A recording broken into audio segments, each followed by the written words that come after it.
Okay, you guys should be getting a notification that we are recording now. And if that's something that you're no longer interested in, feel free to exit and you can get this information afterwards. So today is our final grant writing workshop, where we will be practicing or working together on writing a grant. Essentially, we will be going through the full steps of the grant and things of that nature based on what we have learned so far from our different workshops. Did everyone get a chance to read the notice of funding opportunity from the AmeriCorps in a NOFO that I sent out a couple of weeks ago? Yes, I did. Okay. Okay. What I will do is I will do a very brief overview, and I will pull it up so that you guys can see it. Give me just a second, just so everybody's on the same page here, and I don't want any confusion.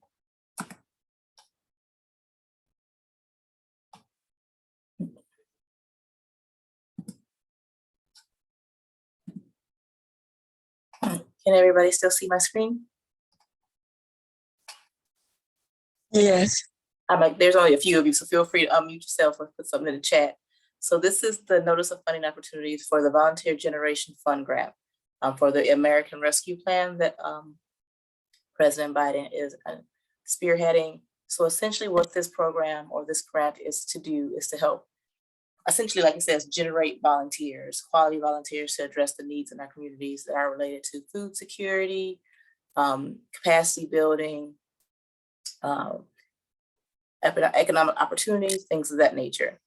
So they can do things like support nonprofit centers, school districts, volunteering, training volunteers. So essentially figure out the best practices and ways that you can best support yourselves to get volunteers within your organization and provide any technical support that you may need. Like I said, I'm not gonna go through this fully because I did ask you guys to read it a couple of weeks ago. So funding opportunities is gonna be available for over the next 5 years. And the areas that they want to focus on are expanding and launching and improving high impact tutoring, mentoring, and other school-based and out of school time programs. So training volunteers for those projects, things of that nature, to help students succeed academically and support their mental health and overall well-being. An example of this, Ms. Foster, would be programs like Bama Kids and their after-school programs and things of that nature, or anything similar to that.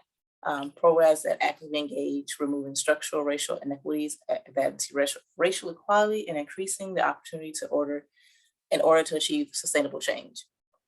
So social justice programs, things of that nature, and focusing on areas of access to food, healthcare, workforce development, elder justice, and helping people live independently are also areas they want to focus on. They still want to focus on COVID recovery and things of that nature because it is still with us at this time. And things that are main programs that would like to generate like significant volunteer and retain volunteer activities within the organization. And using volunteers to address those community needs rather than traditional staff and things of that nature. So these are the areas that this grant is trying to focus on funding. And did anybody have a different grant that they were working on that they brought instead of this one? I know I said that was an option. No? Okay. In that case, we will go straight into the application section. Well, before we go there, since it seems like some people have not been able to read through this yet, you want to make sure that you are aware of the award information. So they're expected to do minimum awards of $100,000. So you want to make sure that our budget is within that range and is reasonable according to the activities that you are expecting to participate in or have your VISTA members participate in during this period of time that you have the grant. Also, this grant is a reimbursement grant. So you would need to have the funds up front with your organization to be able to cover the costs that you are expecting, and then you will request the money back from AmeriCorps. It's kind of like a line of credit, if that makes sense, or a credit card. So you spend the money first, and then they will reimburse you for those funds that you spend according to your budget and things of that nature. With AmeriCorps, non-federal entities are eligible for this grant. So Indian tribes, institutions of higher education, Nonprofit organizations, state service commissions, and state and U.S. territories are all eligible. So more often than not, we are working with nonprofit agencies, and they are eligible for AmeriCorps grants. So, and AmeriCorps does require a cost share matching, and it's usually there it is. It's 20% within that first year of service. So depending on how much you ask of your in your grant, so if you do the minimum, you have to do 20% of $100,000 for that first year, and then as you increase with each year, you're expected to give more and more money as a matching effort. A long day. So I just want to make sure there's nothing else in this. That you should be aware of while we're here. Like I said before, we're not going to log into eGrants and create an account for you all. If this is a grant that you want to pursue on your own, you would go through that process of creating a WebVest eGrants account, and that is where you will put this information into and apply for this program. So, like I said, we're going to dive right into it. Since we are a smaller group today, I will not break you up. Hello? Can you hear me? Yes. Yeah, I mean, as someone who doesn't work for this organization, I mean, how does one follow through like the steps of writing such a grant? So I'm going to go through the application instructions here, but with AmeriCorps, anybody can create an eGrants account. So anybody who is interested in applying for AmeriCorps funds is able to apply for an eGrants account and submit their application through there. Like I said, all you have to do is make sure you're one of the eligible entities, which is, like I said, Indian tribes, non-profit organizations, state commissions, institutions of higher education, and they give you more instructions on how to set up an eGrants account. If you scroll to the bottom of the page. Yeah, hello, Yes. Kiara? Yes. Yeah, my point though is, I was trying to pursue this grant, but I was told that we can't even go to it because for example, I think UAB requires like one to have the matching funds before you can start writing the grant. Mm-hmm. So yeah, so this is what I was asking. I mean, as a volunteer, as a visitor here, if you're interested in such a project, I mean, how would you pursue it? Well, you work with your site and organization about developing those funds, doing fundraising activities, your traditional grant writing or the grant writing resources if you're not able to pursue a grant like this. Like I said, this is more of a sample that applies to more people, but if you're not able to do it because of the cost matching aspects, there are other grants available federally and community-based that don't require a matching effort. But for this one in particular, it does. But like I said, you can do fundraising activities for the cost matching aspect, reach out to other grant makers and things of that nature if you're requiring to have the cost matching up front. I know that some other organizations also charge if they're going to be using sub-sites or other community partners, if they charge them a cost share fee, they can also use that towards the monies for this cost share payment, if that makes sense. Did that answer your question, Dennis? Yes. Can you hear me? Yes. Yes. I just want to make sure feel like thank you, Dennis, but feel free to stop me if I'm going too fast or you have a question that was not addressed. So yeah, we're going to go through the generics of this section, the application for this one. So you should have read it already. But with AmeriCorps applications, they do require you to create an eGrants account. That is not the case for all grants. Some grants have their own application system or submission system, but for AmeriCorps, it just happens to be eGrants, and you put all of your information in regards to your narratives, your budget, your documentation, you submit it all there, or they give you information of where to submit it through that system. So the first step within that, once you log into eGrants, it'll give you a page that says application info. So for this section, you would only be able to submit information about your program, like, hey, what is your name, your SAM's ID. If you are a nonprofit organization or a high institution of higher education, you should have this information, or somebody at your organization should be able to get it for you. because you want to make sure this information is accurate when applying for federal funds. I would hate for you guys to get denied funding from any program if like that information was incorrect in the first place. In the second section of the application info, also in this first section with the application, they're going to ask you for who is the point of contact or the program director for your organization. Make sure that that person is aware and is following, checking their emails regularly, because they're going to be reaching out to them for signatures and get notifications from AmeriCorps. And this is the same for any grant that you are applying for. If they ask for a point of contact, please be sure that that person is going to be able to respond to those emails and answer those questions in a timely manner, because that can be the thread between getting the grant and not getting the grant if they're not able to answer in a timely fashion. But with AmeriCorps, the second section refers to the areas that are going to be affected by your grant. So who are you going to be serving? Will it be low-income families? Will it be low-income children? Will it be veterans, incarcerated youth, or recently incarcerated individuals? And they'll have a checkbox there, and you will just fill out what makes the most sense for your organization. So if your organization only works with children and families, you wouldn't necessarily have to put the, hey, I'm working with individuals dealing with opioid use or misuse and things of that nature. You will focus only on the areas that you focus on during your regular operations. Or if you're going to be opening up a new project because of this grant, you would put that in there. You also want to be clear about the areas that you're going to. Yes. Kiana, can I ask a question right quick, please? Of course. Now, do we have to go through through our site, or is this for other organizations as well that may qualify? You can do it for would we be limited to our site? No, so this is an open application for anybody. I just use it as a sample, so you can use it for a different organization if you so choose, or for your personal organization or your site. I just thought this one might fit most people's sites already if you guys are doing grant writing work for them.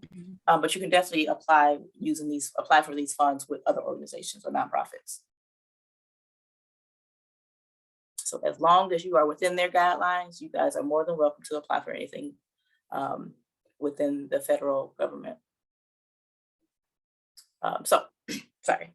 You also want to make sure that you notate where your operations or grant or your program will be serving the actual area. So if you're going to be serving Mobile, Alabama, Birmingham, Alabama, make sure that it's listed where you plan to operate and have in the most impact.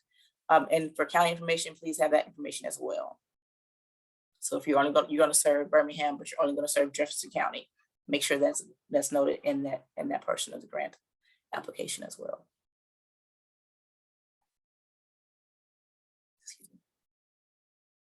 Also, they're going to know if you have any delinquent debt, federal debt.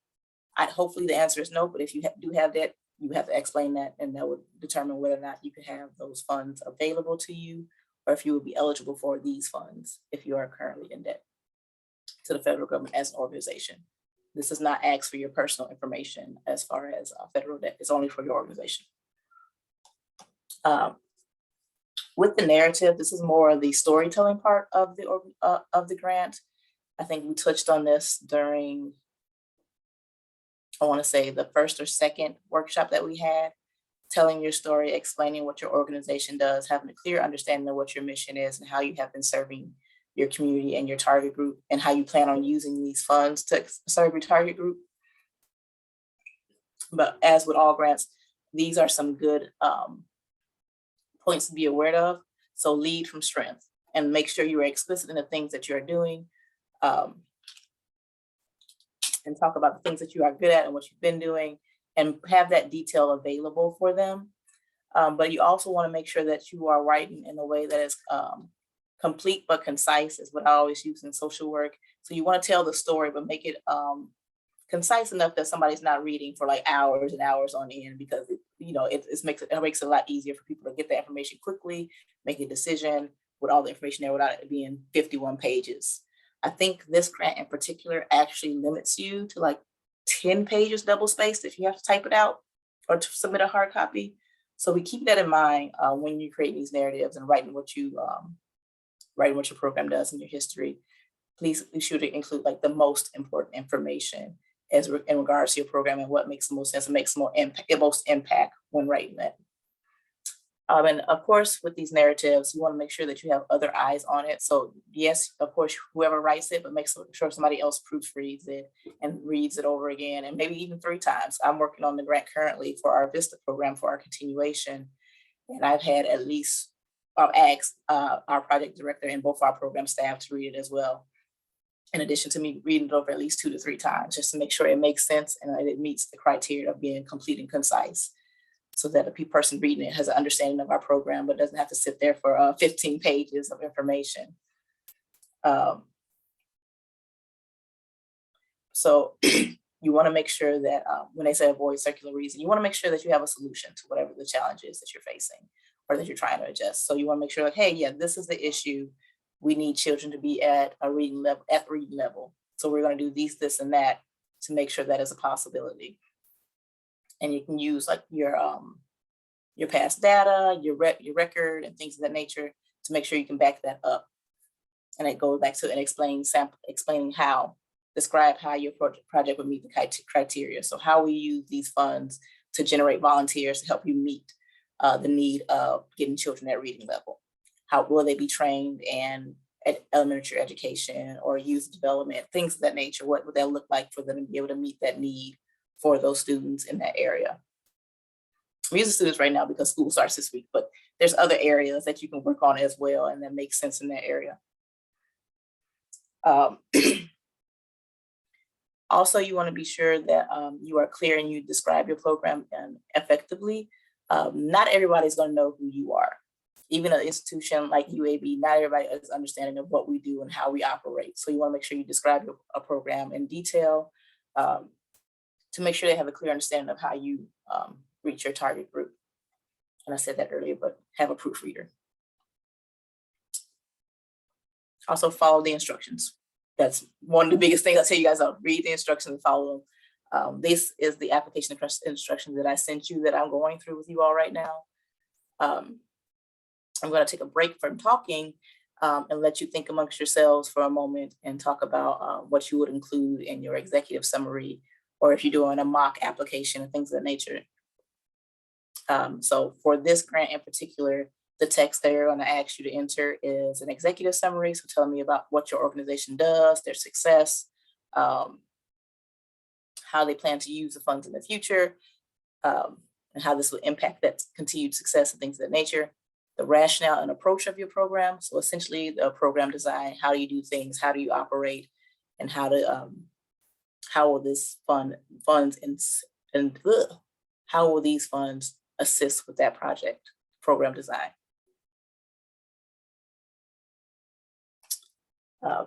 And then organizational capacity, how will you guys be able to support these funds, support these members if there are volunteers involved, things of that nature, and the cost effectiveness and budget adequacy. So making sure that the money that you're asking for is actually reasonable to the point of a federal program providing you these dollars and awarding you these funds. And as I mentioned earlier,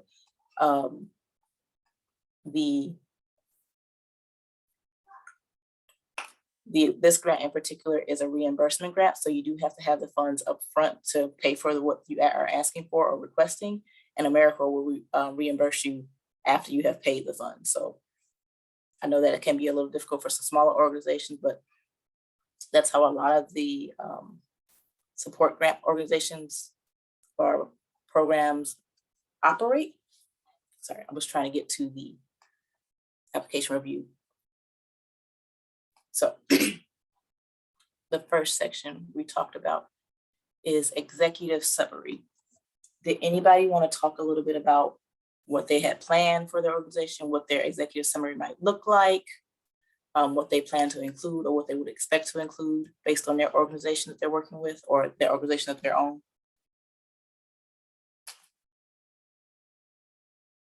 Also, like I said, feel free to unmute yourself because we are a small group today and I don't want it to be me just talking at y'all.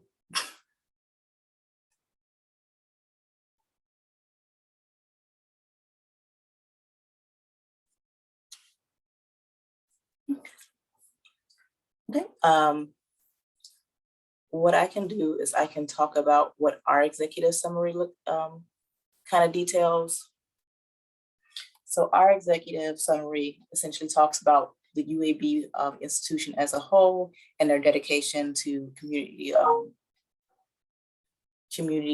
engagement and things of that nature, and how they want to be part of the community rather than just in the community, and how our program exemplifies that pillar of success by making sure that all of our community partners are involved with our decision making as far as, you know, projects that they want to work on, VISTA members that they're going to hire, and working especially in the Black Belt to make sure that we hire people from those communities to serve in those communities to address the needs that they have identified within those communities. So instead of us, you know, deciding that this is the issue for this area, we work with our community partners to make sure that we are meeting the need that they have identified rather than doing something that might not necessarily meet their needs.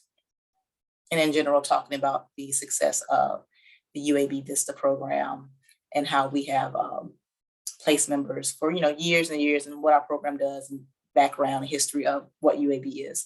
So essentially what that is what you include in executive summary.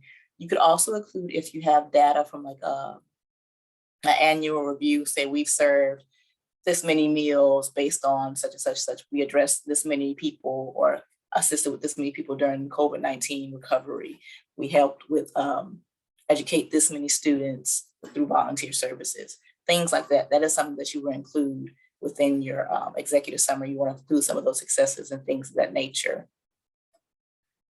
I skipped back to the NOFO because it has more details about the narratives that I was speaking on earlier. So the executive summary, pretty straightforward. There's also more details in the narrative. Excuse me.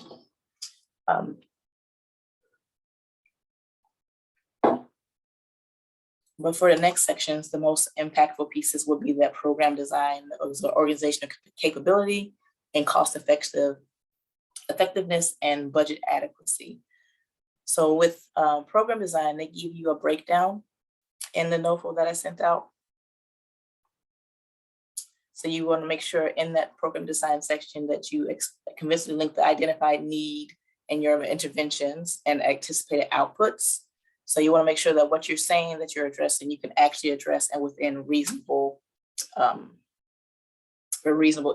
interventions like this. Like I'm going to address food insecurity, but you want to make sure that the programs that you do or the interventions that you do are directly affecting that need. So you don't want to say, oh, I'm going to give bikes to people to address food security. It doesn't match up in a sense. So you want to make sure those things match up.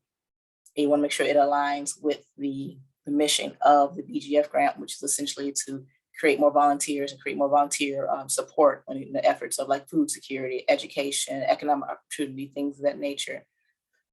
In these sections, I find it very important to look up current data on the needs in your area. So if you have a statistic or you have information from a school board or from the government saying like, oh, this is the area that of need, saying this many people in a household in Jefferson County are going without food, are not food secure. This many people in, this many children in such school system are reading below us grade average, things of that nature, and having to be able to be backed up by an adequate source. And adequate sources, if you know, for schools like essays and writing, so things like journals, academic journals, NPR, news articles, depending on if they're like unbiased, so neutral news articles, things of that nature, you can use as backup for the need, and then talk about the programs that you have available to address those needs and how you have impacted that need, and what the outputs will look like. So you want to make sure all that information is in here. So it wants to be evidence-based, evidence-based information, depending on small dog and small human. They're very, very ticky. So that way we can address, they want to make sure that, essentially they want to make sure they're using their money wisely, that you have thought this through, you have information about the need, information about how to address the need in ways that it's going to make their money worthwhile spending it with that said organization. Does anybody have any questions about the goals and objectives section?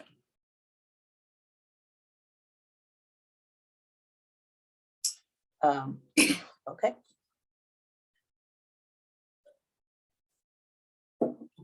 moving right along. Like I said, I wouldn't keep you because I know it's a short group of us and it is a Monday. So program impact. We talked about a little bit up there, but what is the likelihood that your proposed activities will actually impact in a positive way to those communities? And that's when you go back to like your past successes, things of that nature. And if you have essentially there's documentation that certain types of interventions improve, test scores, improve food security. If you have information from other organizations, independent studies and things of that nature to support your activity and how it relates, that's also really helpful when you're writing this grant to make you essentially more attractive as a grantee.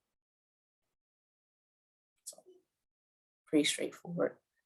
AmeriCorps will also, in their eGrants application, they will also have a section called performance measures. So in that section of the application, you will literally choose from a drop down of options saying, hey, we're gonna address such and such need for food security. And it's gonna ask you, well, how will you track that? So you can say, hey, we're gonna use our internal system. So people track pounds of food that they give out, or they track the number of people served and things of that nature. So you would say this is your performance measure and you would put in a estimate of how many people you intend to serve. So if you are an organization that does food security, you say, hey, our performance measures will be number of people served, number of pounds distributed. So you can say we're going to serve 500 people this year. We're going to distribute 10,000 pounds of food. So when you put that in there, one, make sure it's a reasonable number for your organization. So if your organization is averaging like 100 people a year or a month or whatever have you, make sure it makes sense when you put in that performance measure, because if you are awarded this grant, AmeriCorps is going to check in quarterly for the first year, and they're going to ask you how many people you're serving. I just make sure you're on track with that performance measure that you set in the beginning of your grant.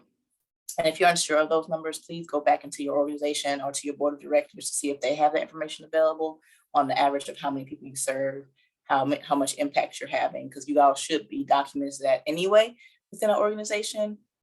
So that helps you better prepare yourself for this performance measure section of the grant. Not all grants won't necessarily look like this or have a system where you plug and chug information, but they will ask you about performance measures and how you're going to track your information, how you're going to evaluate your success and things of that nature. So it is important to think about as you're writing your grants in general. Any questions? Okay, moving right along. So organizational capability. So this essentially means, is your nonprofit, higher education institution, government, state, whatever you may have, are you guys actually able to distribute these funds and use this grant effectively? Do you have the organizational structure to be able to impact the community in the way that you say you do? So in this section, you will talk about, your board of directors, your staffing, how you manage, how you recruit people, in detail. So they're like, hey, we recruit volunteers through social media. How do you do that? Do we do quarterly blasts? Do we do tabling events? Things of the nature. You want to put, like I said, more detail in, but make it concise and complete as possible. So you don't want to just say we recruit at schools, because that's not giving a full idea of like how you're recruiting and what that means to your organization. You also want to talk about like the financial piece. So because you guys will be having to manage this money within your organization. So who's going to be able to ensure that you guys are within the guidelines and using the funds appropriately? Who's going to be the person to help distribute those funds? Because if AmeriCorps is doing a reimbursement grant, that means you guys have to pay it out first. So who is that person that's going to be responsible for those sections within your organization? And we'll talk about, if you need to get new staff for this and whatnot later on. So if there's a section or a piece that you would need to hire a staff member for, whether they be part-time or full-time, you would put that there. Say, hey, we plan on hiring a full-time financial officer to manage the financial piece of this grant. We plan on hiring a marketing manager to manage this part, and this part, things of that nature. You would put that in this section as well, especially in addition to you are a one-site organization, the staffing of those volunteers that you're going to be getting from AmeriCorps. You'll detail who's going to be doing what. You don't just have to say their names. So saying we're going to have a volunteer manager, a program coordinator, a financial officer to help establish, so we can make sure we can do X, Y, and Z within our program to make sure it's structured appropriately and we use grant funds accordingly. And if there's any other resource that you all have available to your members or your staff that you think is important as far as the impact of your program and why you should receive these funds, you would add that in there as well. Also, anything about community support. So if your organization is in the community that's really like, yeah, we really love this program, we really love this community partner, put that in there. Saying, hey, you know, we've been based on our success with these community partners, this is what we do, and an involvement of your community members. Any questions there?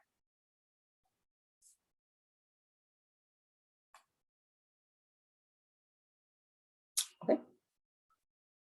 I will be moving right along. You want to make sure that you have the general policies within the grant. Like I said, you guys had it earlier, so you can read that on your own. But general, no, you don't have any Title IX issues, essentially making sure that you are in compliance with all of the AmeriCorps guidelines they sent you within the NOFO. And if you have questions about it, there is somebody that you can reach out to, I think at the beginning, that you can email, say, hey, can we do this within our grant? Can we fund this, this, that? And they should be able to tell you within a reasonable amount of time, yes or no. But this is just the basic mechanisms of managing the grant and staying within compliance. Excuse me. So the next section is cost effectiveness and budget adequacy. So for this section, this is where you're going to be talking about your money and how you're going to be using it. And I am going to scroll down. I think it's actually on page 45. So you can get a visual of what the grant looks like when you're in e-grants, when you're requesting a budget. But let me go back here before I get too far ahead of myself. So you want to make sure that each cost is reasonable to the objectives that you have set out within your narratives and your budget that we're going to create. You want to make sure that the alignment is clear within your program narratives to your budget, so everything should match up. So if you say we're going to use $100,000 and $50,000 of that, it's going to be towards staffing. You want to make sure that, and when you have your budget line items, that staffing covers $50,000 worth of the grant. In addition to making sure that it includes adequate resources on how to carry out the program, talk about any in-kind resource that you will be obtained through this program. So if you're going to charge other organizations a cost share or a payment to be part of your organization or within your organization, have that included here as well. And essentially, this is want to make sure that you are good stewards of the government's money. They are very particular about who they give their money to and how. So like I said, for this one, the minimum that you will have to use is $100,000. In e-grants in particular, they do allow you to have they do calculate it for you at the end, so you don't have to do the math yourself. But you should have an idea of what these numbers look like already. So as I mentioned before, if you have, they have two sections of their budget. If you have, if you need new staff members to initiate this program, or as you're requesting through this grant, you would put their title and their name here, how many people. So if you need multiple program coordinators, you put that number here, and what is their average salary. If you already have staff members that are going to be dedicating their time to this grant, you can put their annual salary and what percentage of their time they're going to be using towards assisting with this grant and the execution of this grant. And that will tell you the total amount that AmeriCorps is going to pay. So if they are paid $40,000 a year and you want to pay for half of their time to focus on the work of this grant, then the total amount you request from AmeriCorps will be $20,000, and so on and so forth. Not everyone needs this section, but if you have to hire somebody, or if you need to use more of somebody else's time within your organization to cover that cost, to cover part of their salary, this is when you would enter that information. Same with fringe. If it's over, I want to say 30%, then you have to itemize it. So if it's more than 30% in fringe that you're asking AmeriCorps to pay for, you have to detail whether that's FICA, health insurance, life insurance. And I think that's it. So you have to detail the exact amount for each section. of that fringe benefit that you are expecting AmeriCorps to pay for. And like I said, when you put this information in these sections up here, the total amount will automatically calculate, and it will put in the CNCS share in these boxes. Any questions so far? Sorry, it's hard to see you guys in the screen at the same time. If not, we will continue right along. So for travel, if you are expecting your staff or your volunteers to travel within as part of this program, you need to detail why they were traveling. So if you have a conference that you go to every year, or if you have a event that you host every quarter, whatever that may be, in this purpose section, you have to detail why or what this is. So it can be like quarterly travel to grant meetings regarding blah, blah, blah, and it might be somewhere else. So you would do, you expect people to travel 50 miles 4 times a month. And you use whatever rate, federal rate that is available currently for mileage reimbursements, because that's what AmeriCorps is going to reimburse everyone at. And I think it is currently like 62.5% per mile.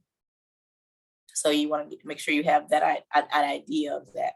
Will it always add up perfectly? No, but make sure you have a general idea of how much you expect to spend in mileage reimbursements, because there's nothing worse than having people not be able to attend events or participate in activity or a program that you're having because they can't afford to go to and fro.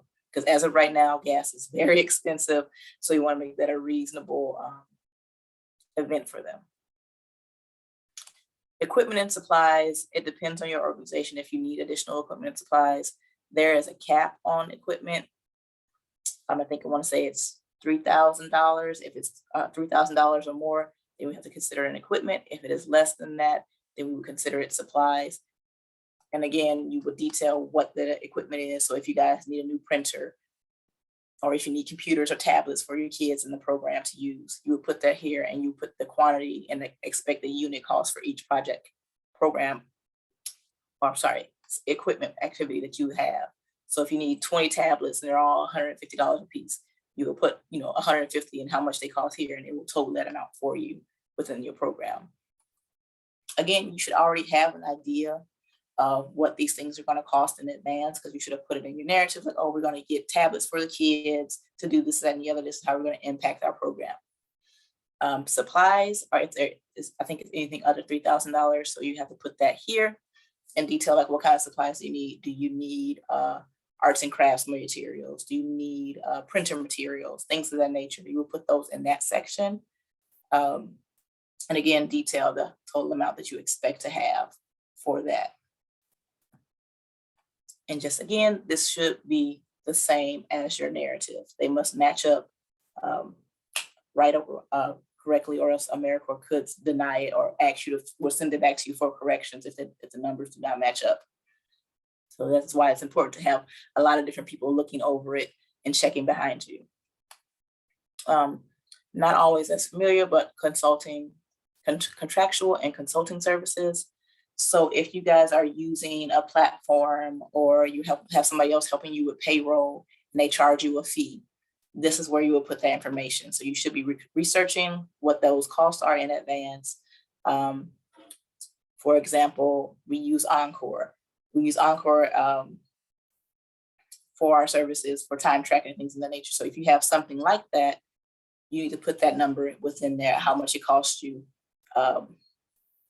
You can put a daily rate or whatever. There might be a different rate or calculation that you put here, and it'll total the amount for you guys.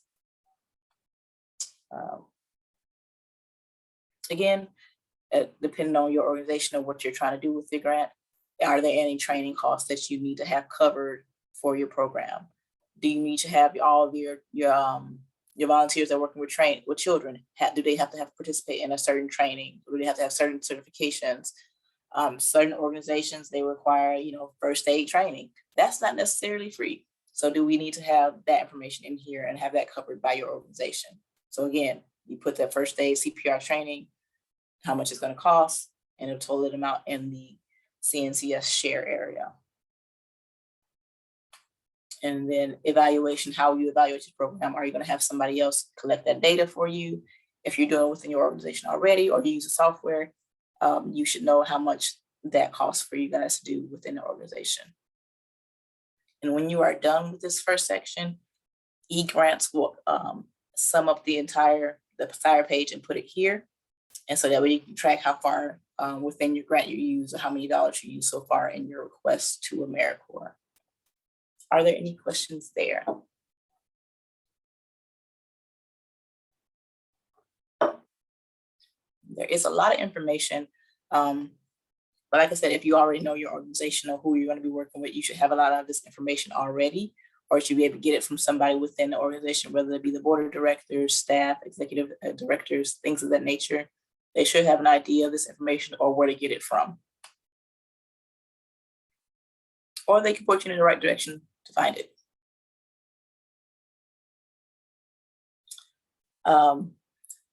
Now, AmeriCorps is very finicky about indirect costs, and they usually do not allow them.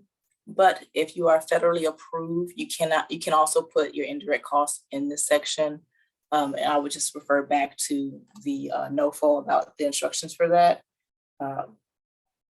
What on average, that's your essentially how you keep the lights on, your rent, things of that nature that don't directly impact your program or the things that you're going to be doing with these funds.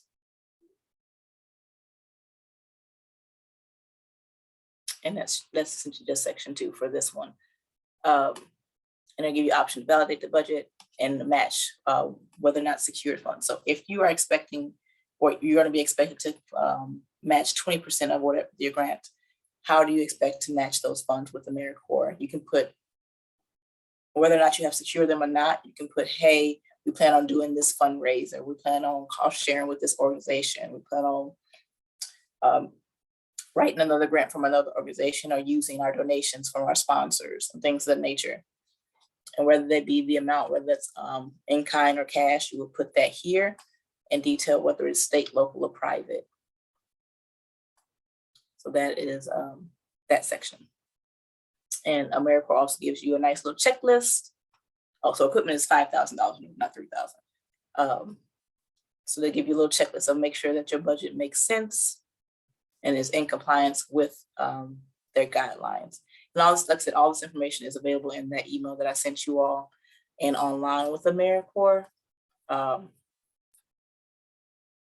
So I'm trying to get back to the top of this, which is obviously very long, but they have attachments and explains like the different performance measures and how to rate them in all the areas and details, just about everything. So it should be pretty straightforward unless your organization doesn't fit, neatly into their performance measures or into their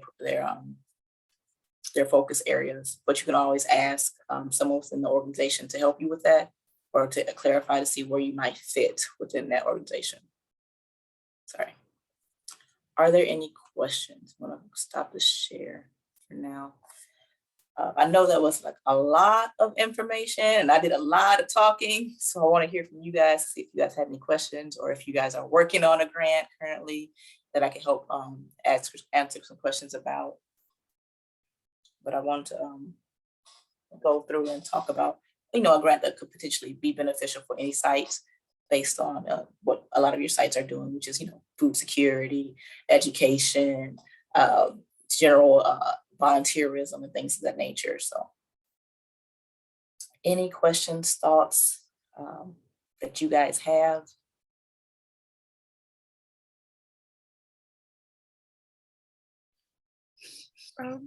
Well, I'll say, I don't have any questions just yet, but we are thinking about it, playing around with the idea of me helping work on a grant for my site and the ticket recovery community.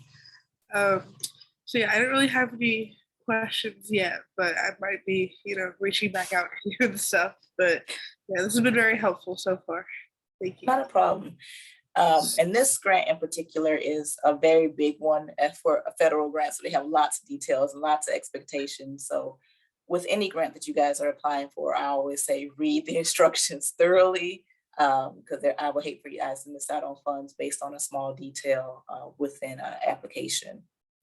Also, proofreading is top tier proofreading. to make sure that all the information that you have, or if you might have like missed a section, which happens. Sometimes I'm working on my budget, like, yeah, you forgot to add, your salary. I'm like, oh, that's important. Things of that nature. You want to make sure you have somebody else looking over those things to make sure you have everything you need within that grant to be successful, and have the best quality of application as possible. Are there any grants that you guys are working on in particular right now? Or In my case, I'm still looking for, because I was told we can't apply for the BGF. I'm still looking around for community-based grants that I can apply for. okay. And I think if you go back to some of our previous workshops in the presentations, there should be some links to like the community foundations. Yes, That I'm you guys- actually, that's my resource actually. Okay, That's beautiful. my I'm resource. like that works. So Yeah. not everything has to be a federal grant. Some of the community-based organizations are a little more lenient when it comes to their applications, or they don't have as many pieces. But there are also a lot more people who tend to apply for those as well. They're usually a lot more competitive because they're sometimes a little bit simpler to apply for. But yes, those are really good sections. If you guys have questions later on about grants or anything of that nature, please let me know. I'm happy to help as much as I can. Every grant is unique, so there's always going to be something different. Some grants have their own application process. They have their own systems, like AmeriCorps has eGrants, or they have their own online system where you submit your information to. And they should, if you don't see it, they should have instructions on how to do that successfully within their grant making process. So yeah, a lot of reading, a lot of research, but ultimately worth it if you're able to secure funds for your organization and continue to do the work in your community and your communities. Actually, some require that you write a letter of intent before you give them the entire proposal. That's why I always say reading the instructions is very important, because some people have different processes on how they make grants and things of that nature. And sometimes they only have certain periods where they're accepting grants, or they might finish their allotment early in the year. So you're like, okay, well, I want to do this grant. Like, oh, we finished our monies. Like, we gave out our $1 million this year already. We're done. So thank you. Try again next year. Being aware of those guidelines is very important. Yeah. Any other questions about any other sections of our workshops, or anything like that? No. Okay. Well, I appreciate you guys, and thank you for participating in our workshops. I hope they have been impactful for you.